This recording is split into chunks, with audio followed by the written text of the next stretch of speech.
name is Luisa Elvira. I am an anthropologist. My work is studying people, how they live, what they believe, and even the sports they play. Why don't you join me as I go in search of a very different ball game in Latin America?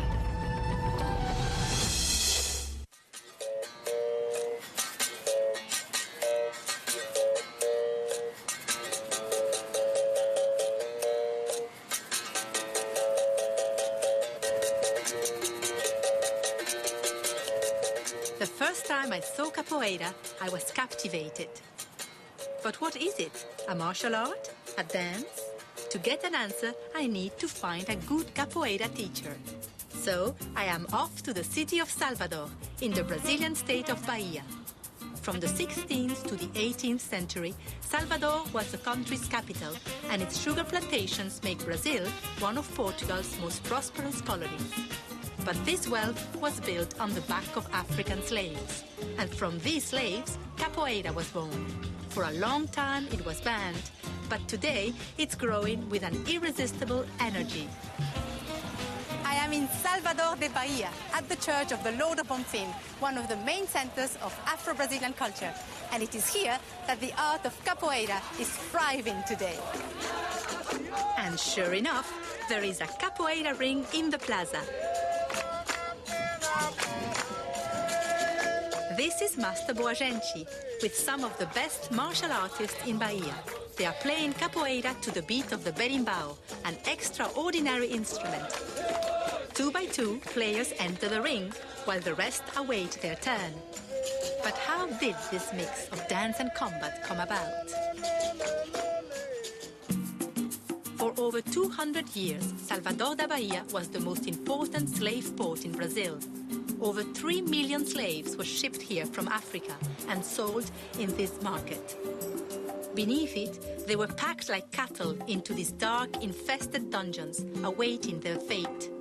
There are no records of exactly how and where capoeira began, but many believe that, to keep their health and spirits up, the slaves invented a game, like play fighting to a rhythmic movement.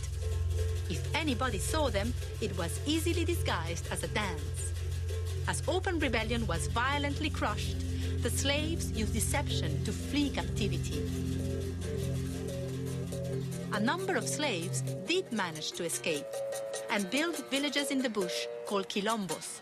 Some believe that capoeira was fine-tuned, defending these villages. More than a fight, it encouraged confidence and astuteness and helped keep their faith alive as they entrusted their safety to their African gods, the orishas. To this day, belief in the power of the blessing of the orishas is still strong. Over time, this faith became fused with the ruling Catholic religion, so that today the orishas are known as much by their African names as by those of Christian saints. Slavery was abolished here in 1888, but it still took over 40 years before capoeira was allowed free expression. 80% of the 2.3 million inhabitants of Salvador are of African descent, and the majority live in overcrowded favelas or shantytowns. Here, capoeira is something much more than a game. This is the favela of Valle das Pedrinas in the city of Salvador. People here face very hard economic conditions. Unemployment, crime, domestic violence are very common. This play was written by capoeira students. It shows the problems many people here face at home.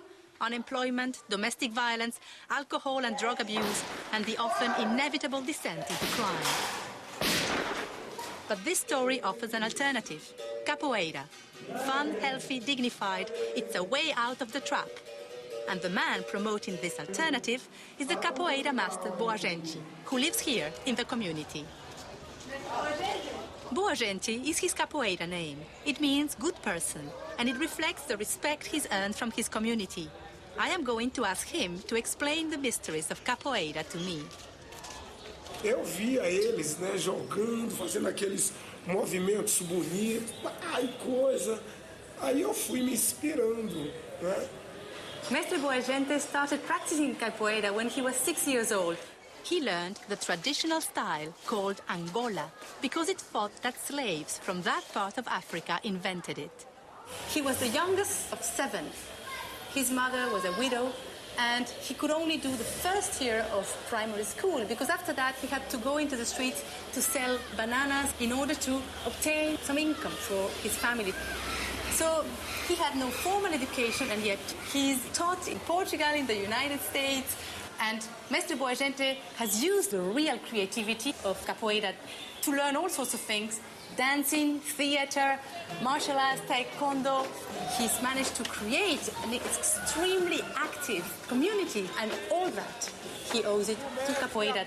For him, it's a real tool of liberation.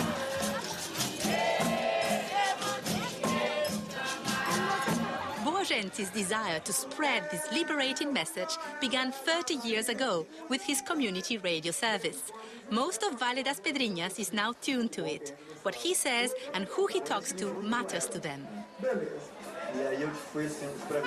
The next day, Boa Gente invites me to attend one of the free classes he gives to the children of the neighborhood. If capoeira helped him as a child, it could also help other children. That's his philosophy. Many of the children here come from difficult backgrounds, so Boa Gente helps them build their confidence by getting them to tell the group each week what they did over the weekend.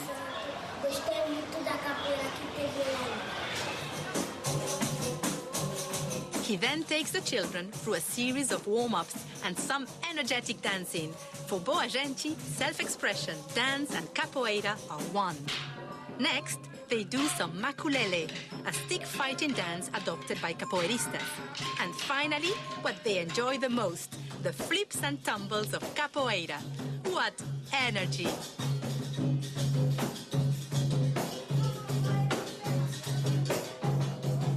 In this safe environment, children learn to express themselves and become confident.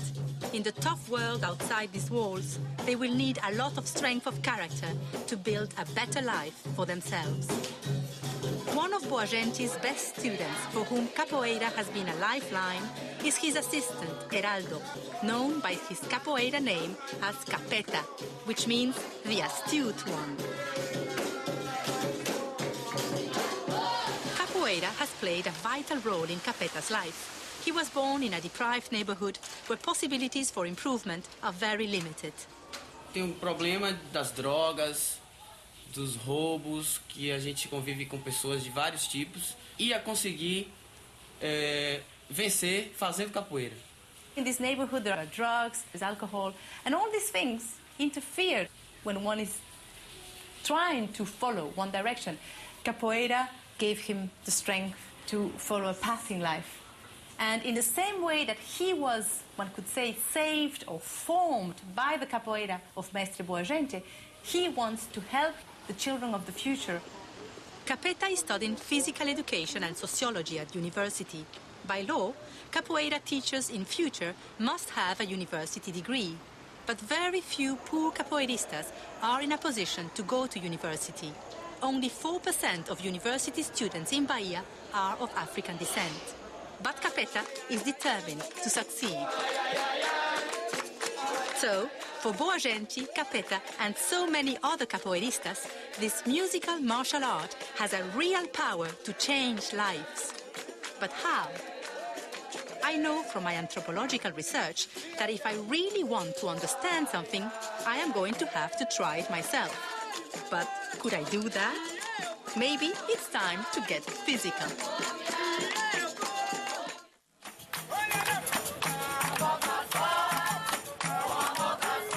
In Salvador da Bahia, in the northeast of Brazil, trying to understand why the Afro-Brazilian art of capoeira has such a power to change people's lives. As an anthropologist, I know that if I really want to understand it, I am going to have to learn it. Fortunately, my teacher is one of the best around, Master Boa Gente. Before starting capoeira, it's always good to start doing some dance, just to relax, just to learn how to swing. The smoother the dancer, the better the capoeirista. So my teacher is now testing my abilities to keep in rhythm. I seem to have done okay. so I can now move to the next stage and wear the white clothes. The object of the game is to make your opponent fall over. So, the better the player, the whiter their clothes after a game.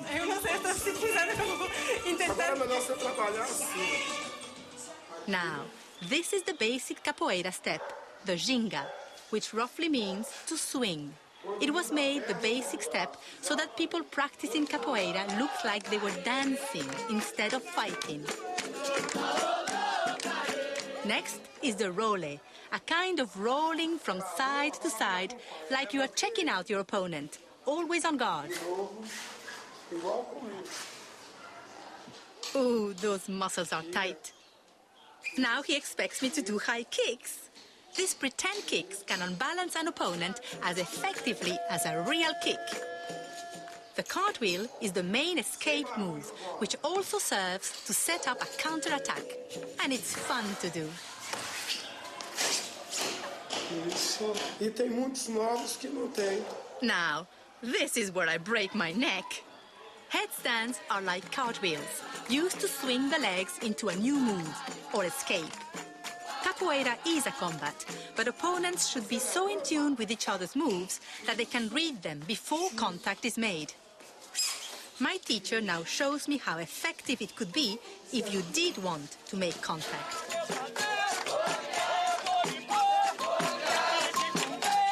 Without body contact, there are no obvious winners and losers. The players themselves know who's played the better game. The aim is to play beautifully. Now, we are going to put some moves together. We first do the sign of the cross, calling for the orishas to bless us with Ashe, the universal energy to protect us. And immediately comes the first attack, aiming to sweep me off my feet. There are two styles of capoeira, and the one Boagenti practices is called Angola. This is the more traditional capoeira, closer to its African roots, with a slow berimbau beat. It's stealthy and cat-like, played close to the ground, allowing players to hide their true intentions and draw the unsuspecting into traps.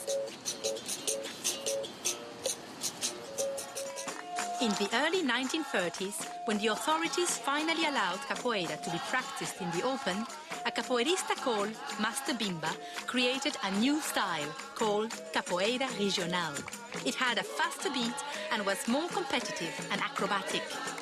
Capoeira regional was much more studied because Master Bimba managed to introduce capoeira into a wider, more educated society, and many of her students were university students, and so they helped to standardize, to create certain rules and method of how capoeira should be performed, how competitions should be held and organized. But Capoeira Angola thrives on diversity.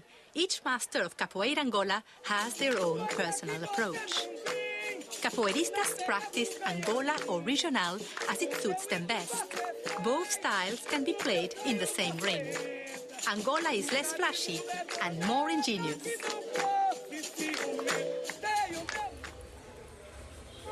Eu não sou japonês, não. I gosh.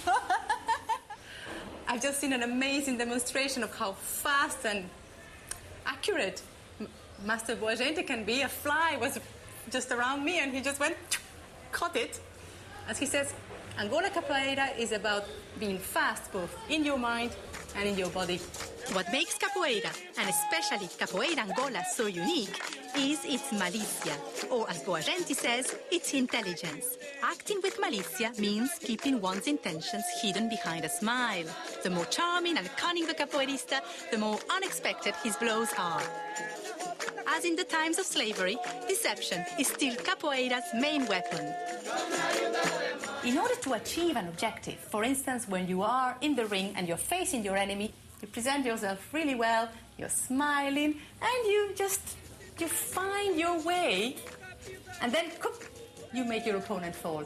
That is malicia. That is the intelligence of the capoeirista. This rudeness has given Capeta the necessary confidence and social skills to get a good job in a planning department of a building firm, which in turn is helping to fund his university studies. If malicia is the intelligence of capoeira, then the berimbau is its heartbeat. All capoeiristas learn to play it and see it as a symbol of the union of body and self. The berimbau has command over the game and dictates its speed and style. So now I am going to find out the secrets of this beautiful instrument. I am meeting Master Olafo for my music lesson. He is an expert berimbau maker and he is going to show me how it's done. The peeling off the skin of the berimbau is absolutely crucial to get a good sound. Because for a berimbau to resonate properly, it has to be of the same width throughout the whole stick. Yeah.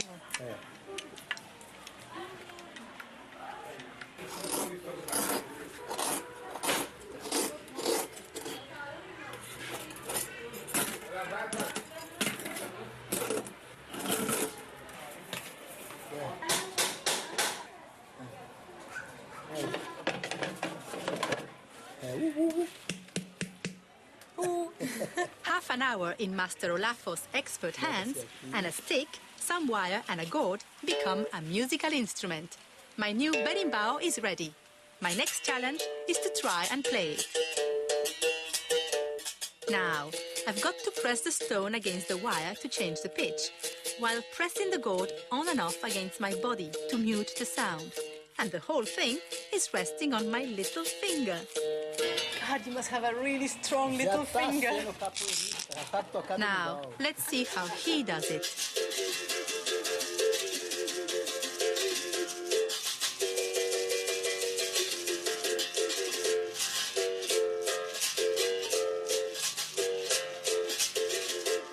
It's hypnotic. The resonance of the gourd, I'm told, creates a communication with the spirits. The capoeirista's movements spring from these rhythms.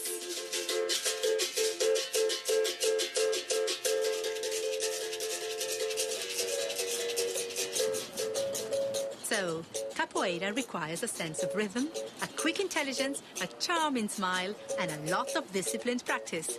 But does that explain the power it has? Capeta is now 23, and he's been practicing since he was 9. To become a master could take 20 years.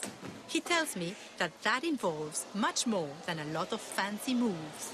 The system of progress within Capoeira Angola is not a question of performance. You cannot go up from one color belt to another color belt just because you practice and your capoeira movement look good. That is not the question here. It's a much more holistic approach. Learning Capoeira Angola is a complete personal development project. As well as going to university, holding a job and leading a healthy life, Capeta must assist Master Boagenti in his classes, learn how to teach capoeira and be active in community activities. All these elements count towards his personal development and are just as important as improving his moves. I think I understand better now that Capoeira Angola is the art of facing danger with a mischievous smile on one's face. And it's also a school for life. It teaches how to improve oneself and one's community.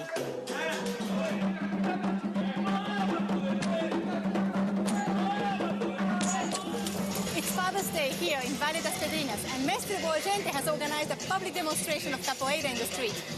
Everybody takes part, from the youngest to the eldest.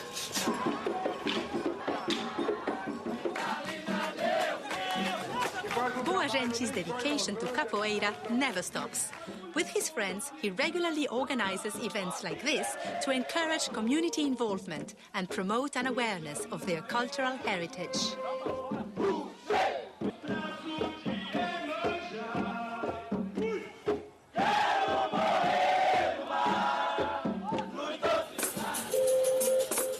Boagenti then demonstrates some capoeira regional moves with Capeta. It's always fun and creative. I would love to join in, but I think I still need a little bit more practice. There are top capoeira masters and players here from all over Bahia.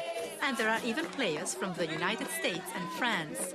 Capoeira is spreading fast around the world. But more importantly, it's spreading here, in Brazil, and across all social levels. Sao Paulo College is one of Bahia's top private schools, and Boa Gente earns a living here, teaching capoeira to the children of the well-off, possibly even the descendants of those who once despised and prohibited it. It helps them to overcome their shyness and their fears, which is something that is found throughout all social classes. Like in Valle das Pedrinhas, the children here also ask for the blessing of the orishas before starting the game. Mestre Boa Gente is very, very proud of his students, his wealthy students and his poor students, because in both cases he is creating the same spirit, which is a spirit of liberation, to broaden their mind, to understand what it means to be alive and what can be done to change the suffering that exists. This is Vito. He is 18 years old and he's been studying with Master Boa Gente since he was 6. As a child, Vito was very shy, but practicing capoeira really helped him to develop self-assurance and self-esteem. Eu continuo praticando capoeira porque é muito bom para minha saúde e a relação que eu tenho com o Boa Gente também é muito boa. Acho que eu não vou conseguir ficar sem ele. Vito would like to become a doctor, and Mestre Boa Gente inspired him to approach medicine with a more personal touch. That is, to look at each patient not just as a patient, but as a unique person to be treated in a unique way. Vito is as determined to succeed in his professional life as he is to continue improving his capoeira. It's thanks to practicing capoeira that Vito now has friends like Capeta in Valle das Pedrinhas. Capoeira has created a bridge between the two worlds. Capeta and Vito may come from opposite ends of society, but capoeira has brought them together and helped them to understand each other. They know that the real power of capoeira is that it teaches you to overcome your limitations. It has for me. With just a few lessons, I've learned a new dance, done the jinga and played the berimbau, and I think I am even clapping in time. But I don't know if I've learned any malicia or to move with the stealth of a cat. Yet. Com isto, eu me sinto realizado. This is what makes Mestre Boa Gente really happy, to see his students from different social conditions together here, playing capoeira, because capoeira has no color and it's for everyone. Axé!